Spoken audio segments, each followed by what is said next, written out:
What are the most popular performance and measurement KPIs used in public relations today?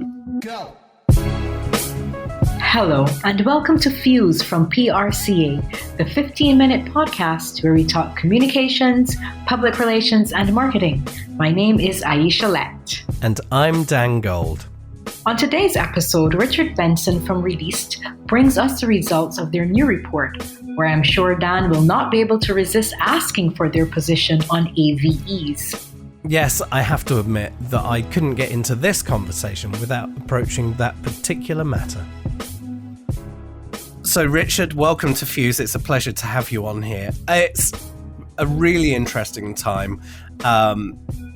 I've been hearing about this report, analysing PR KPIs, what the future of PR looks like. We will talk about that very shortly. But recently you returned to the name Released, and this is the next era of your organisation. Give us the elevator pitch for your firm. We are a tool that allows PR freelancers, agencies, and in-house teams to create visual activity reports. So I put it in the category of a coverage reporting tool, but coverage forms a small but vital part of what our customers report on. Obviously, these days, modern PRs want to showcase social media, the content they've created, all of the plethora of things that they do, and they need to do it in a much more kind of modern, professional, visual way. So that's what we allow them to do with our platform. You know KPIs, you know the way that we should be reporting things. I'll ask you a straight question. It's a question that I wondered about in the early 2000s when I was working in the space directly. Advertising value equivalent, is it the work of the devil? Well, that's a big question, and actually part of our research that we can talk about in a moment. I mean, we couldn't do a report on the most popular KPIs in PR without at least addressing this question. And actually, as we may talk about in a moment, we kind of feel uniquely placed to answer it, because the thing about our platform is that in addition to kind of sharing all these different types of content, the thing that our customers can do is they can create what we call custom KPIs. So what this means is within a report, they get to actually create and describe the different metrics that they want to measure themselves by, unlike analytics tools, which provide them with charts and graphs. So it's all kind of custom. So that's actually one of the parts of the research. And what we found was that back in 2015, which was the first year that we had a full year of data, about 18% of the reports that were created in that year featured one or more reference to AVEs. And we wondered what that would look like last year, because obviously in the meantime, there was a big campaign by Amex and the like to stamp it out and kill it completely. And so last year, that number was 6%, which is obviously far less, but still it does exist. And so we obviously have our own opinions on it, but we have actually spoken to quite a lot of customers about AV specifically. And it's been really interesting because they're always apologetic when they ask us about it. How do we do AVs? I'm really sorry. It's not us. It's our new client, or it's their executives they're insisting on it. And we've told them we shouldn't use it, but. And so our opinion is that AVEs are obviously an inappropriate way to measure PR. There's no rhyme or reason for doing it this day and age. That's always our position. That's what we tell our customers. But we do also sympathize a little bit with PR people who overall understand and are clear about why it is an outdated, and that's a kind word for it, metric, but are just unable to, despite their best efforts, steamroller the execs that are paying for the work to kind of stamp out. So I think it's a nuanced answer. Our position is quite clear that we strongly recommend against it, but there are some people essentially being forced against their will to still use it. And it might be one of those things that only disappears as people of seniority maybe potentially age out of the system, and it's just a legacy measurement. I'd rather call it a legacy statement rather than a measurement or a metric, but a legacy statement that there is absolutely comfort with it because it's been around for so long. But as I said, maybe there's time of generational change, and we've seen it before where things come in and go out of fashion, and now we are a far more data-driven society, and we understand facts. I think there's certainly the perspective that maybe those wheels are turning for some people, slower for some, faster for others, and we've just got to accommodate for that. From the report, just headline, one or two things that came out of it, and maybe one thing that really surprised you. Well, the first the way we broke it up was in different ways. So one of the ways in which we did it, as I just mentioned, was comparing how people were reporting in 2015 with how they reported in 2021, the full year. And the starkest difference was in what we describe as activities. So in our methodology, we followed Amec's integrated evaluation framework, the various stages of that, to kind of compare how people are reporting in reality to best practice. So in the activities section, which relates to the work that's done before things go live. So this is like creating press releases, writing blog posts, sending things out for people to review, like the busy work that happens before there's any actual results. There was a huge difference in the way that people were reporting in 2015 to last year.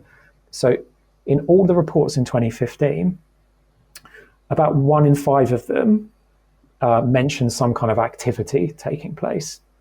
And last year it was about 4 in 5, so about 80%. And this has really mirrored our experience as we've changed our business over the years. So in the beginning, it was really like a coverage reporting tool. But now, as I said, it's an activity reporting tool. And the reason is that when you speak to modern PR people, there's very, very few nowadays that say we just do media relations. Pretty much all of them are offering a usually similar, but a range of different services. So what does that mean? That means, well, if they're offering those services, they need to find a way of reporting back on them and measuring them somehow. And I think that is confirmed by our data, which shows the big difference between how people were measuring their work back then and more recently. So that was one of the key changes that we noticed over time. And was there anything that surprised you from this in that change between the two periods? Something that we had expectations that this was going to be the case because we've seen how behavior has changed and see how people coming into the industry, how their education has changed, etc., and platform adoption, etc. But there was something we didn't expect. Well, there was a couple of things. I think that one thing we noticed when we were looking at the data set, and it was a big, there are over 400,000 custom KPIs created over those years, was the nature of those activities changed due to the pandemic. So we saw a lot more mentions of podcasts being created for clients or arranged for clients, guest appearances on podcasts, webinar activity, virtual events, etc. Whereas before the pandemic, there were a lot of real world events happening and far less. So I think as real world events come back into the fray, at least the industry will have learned how to also, manage these kind of virtual events. And the other aspect was just an opinion that Amec had about this kind of activity. And I'll read it, just a quote from them. They said, PR professionals can't afford to run the risk of being seen as activity-based busy fools, which is understandable, but the way we look at it is slightly different. We think it's a really great thing that over the years, PR has gone from pure media relations to a much more diversified offering. I think that's the trend that's set to continue. And I just think it means that the industry is in better health than it's ever been before. So yeah, I think that's kind of our kind of opinion on that kind of category. And when it comes to the weight that people have been putting on output versus outcome and impact, has that changed in some way? Yes. So outcome and impact was a very interesting part of the process because it is harder to measure for people. So we can say that with confidence because obviously we have access to hundreds of thousands of reports. People still do struggle when they get up to that end of the scale, like the more business critical end of the scale. And just to unpack that a little bit, so in 2015, the number of reports that featured a kind of outcome or impact-based KPI was practically zero. It was negligible. We just couldn't find any. In last year, it was still very low, and we kind of were deciding how to carve up the data. And I think the most interesting data came when we were zooming into the types of organizations with whom the reports were being shared. And we broke it down to essentially enterprise organizations and SMEs, and also kind of independents, but that was a very small amount. And what we found was there was a greatest proportion of outcome and impact-based KPIs in reports that were sent to SMEs rather than the enterprise. And we didn't really know why. We had some inklings. So what we decided to do was embark on like a project of speaking to as many customers as we could who had actually managed to measure these kind of impacts and outcomes. There were kind of three themes that became evident, three things that kind of need to be in place to be able to measure those kinds of KPIs. One was awareness, we call it. So there's a big challenge that a lot of PR people have in that their clients or their execs just don't understand how PR works or what it is. So a lot of time that should be spent planning is spent explaining, no, I can't get you on the front page of the FT every week. That's not how it works. No, they're not just going to take our press release and write it in the, on the front page of the Sun, things like that. Too much time doing that, not enough time left to actually sit down and do the important work. The second was aim, so setting goals, which people find really challenging because at the beginning of projects especially, this is something we heard over and over again, there's so much pressure just get on with it and start delivering results that often that critical phase is kind of rushed over. Once that's happened, it's kind of game over really. Your chances of measuring outcomes and impacts are pretty much gone. And then the last one was access, and this was the most interesting one we found. So in order to actually get the metrics and the data back on, the number of leads that have been delivered or footfall to a shop or, these things that need to be measured or the amount raised for charity, whatever your metric is, you have to have access to the right people and the right tools from the get-go. And basically, SMEs, so smaller organizations, are more likely to be able to move quickly and grant that access and say, yep, you can speak to the sales team, or yep, you can have access to Salesforce or whatever it is. Whereas the enterprise was riddled with problems. So you've got silos, that's something that came up again and again in conversations, privacy concerns, speed of decision making. So basically, on the positive side of things, there has been progress since 2015 where there was negligible amounts of reporting in this area. Now there's noticeable amounts, but there are so many challenges on the ground when we actually speak to people. That is still an area that needs a lot of work.